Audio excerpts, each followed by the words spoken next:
I'd like to thank Mr. Luc Cardinal, Director of Supervision and Authorization at the QFCRA, for being with us here today. Thank you, Luc. Thank you, Yasin.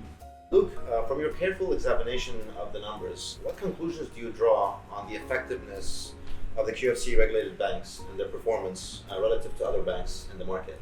You know that at QFCRA we regulate QFC banks. We have 11 corporate banks and 2 investment banks. Corporate banks are basically branches of international banks from China, Jordan, Lebanon, Saudi Arabia, and UAE. We also have 2 investment banks that are licensed by QFC, Qatar First Bank and QInvest. After reviewing the figures and the financial performance of these banks for the last few years, we have observed that they have very different performance ratios compared to other banks. They have uneven profits, maybe a bit lower profitability, lower margins, but better cost to income, and they have lower added value per worker. So we concluded that we cannot really compare our regulated banks with other banks. I'm thinking about the Qatar Central Bank, regulated banks, or GCC banks, because they are very different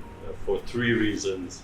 First, for what they are. Our corporate banks are international banks that provide service to the clients of their head office. Take, for example, Industrial and Commercial Bank of China.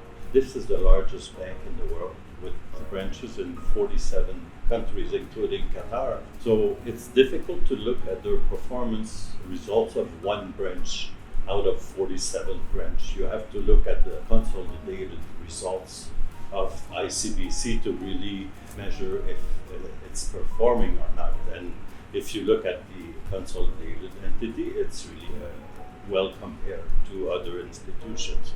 Our investment banks, they have very different activities, so it's difficult to compare them to. You can compare them with investment banks of other countries, but not with other large retail banks. Right. It's the nature of the business. Our corporate banks, they do specialized service for a few clients, and most of them are one branch operation. Our investment banks, they do private banking, corporate and institutional banking.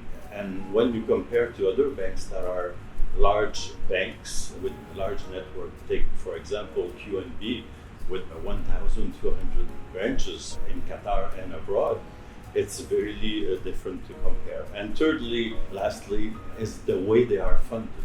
Our banks are mostly funded through intra-group funding, while other banks from the Qatar Central Bank and GCC are retail banks funded with low-cost deposits. Thank you, Luc. That was a very insightful feedback from your end. What lessons do you draw on what this means for the resilience of Qatar's banking sector moving forward? Very good question.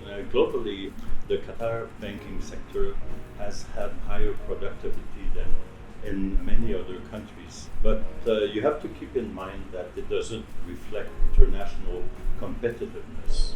The Qatar banking sector is very healthy and has to remain diversified. So it's competitive internationally and provide better services for individuals and businesses. Moving forward, we have to continue to monitor the Qatar banking sector very closely at the micro-prudential level to consider each bank's characteristics, and also at the macro-prudential level to see any trends that would indicate a systemic risk to ensure that Qatar's banking sector remains resilient.